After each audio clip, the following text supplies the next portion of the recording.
firmly rooted. Let's get firmly rooted.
Rooted Men, good morning. Pastor Tom, Firmly Rooted Ministries. It is Wednesday morning.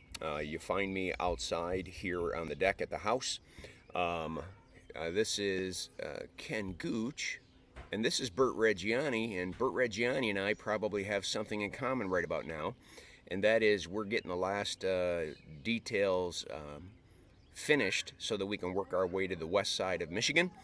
Bert Reggiani's niece, Rachel, is getting married this weekend, and I'm officiating the wedding.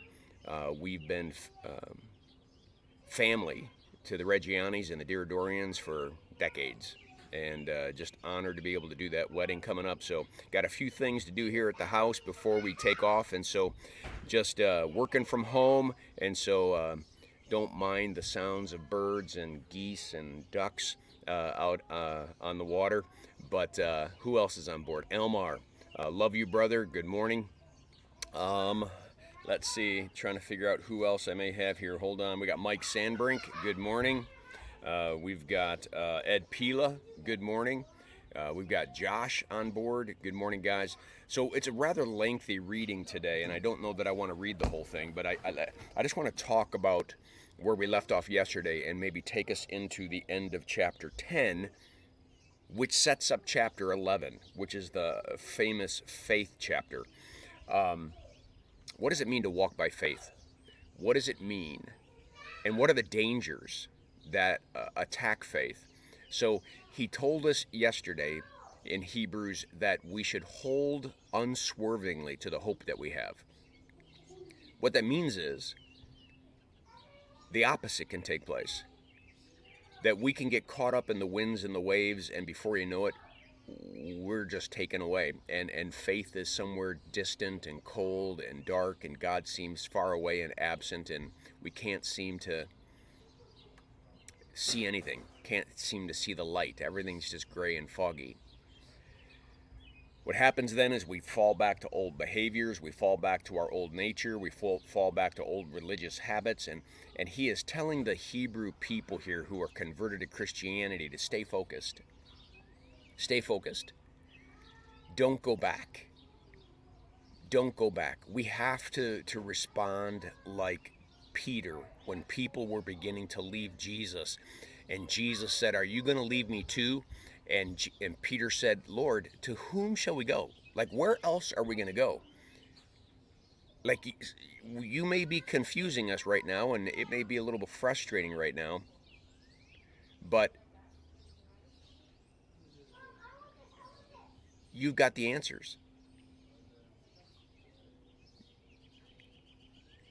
And so, well, am I frozen? What's going on here? Hold on a sec. I got to make sure that we're good.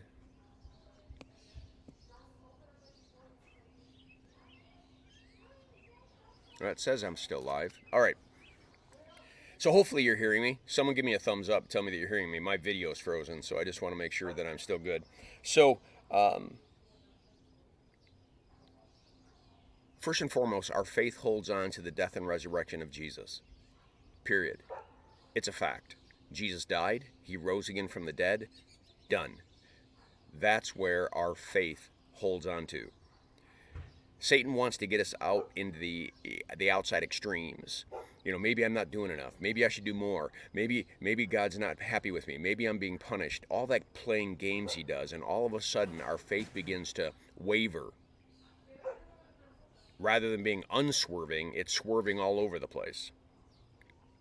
And so he's telling us that we need to constantly go back to our root of faith, that we are firmly rooting ourselves in God's love and his eternal truth. And the one truth is that because he loves us, he sent his own son. And so, oh good, thank you. Video's frozen, but audio is good. All right, we'll keep going. So he says, how much more severely do you think a man deserves to be punished who has trampled the Son of God underfoot? What he means is that we have taken for granted all that he's done, and we begin to rely on the truths of the kingdom of this world, or rely on our feelings. How many times do we rely on our feelings and hence start acting out based on our feelings rather than what we know in our heads to be true? He says, remember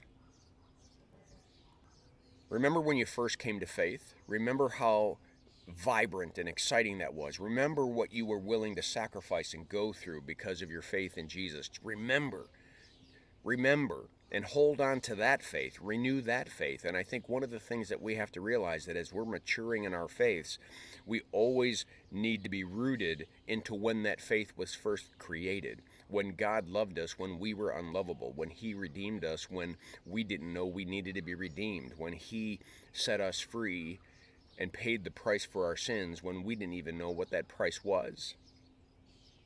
So finally he says, so we don't shrink back, because we are those who believe and are saved. We don't shrink back.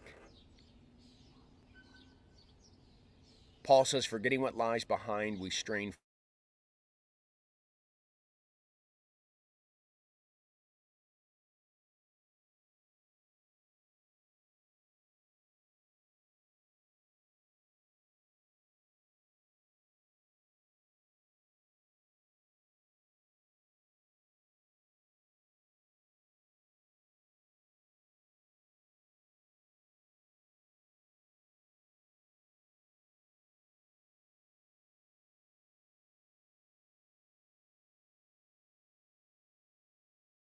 the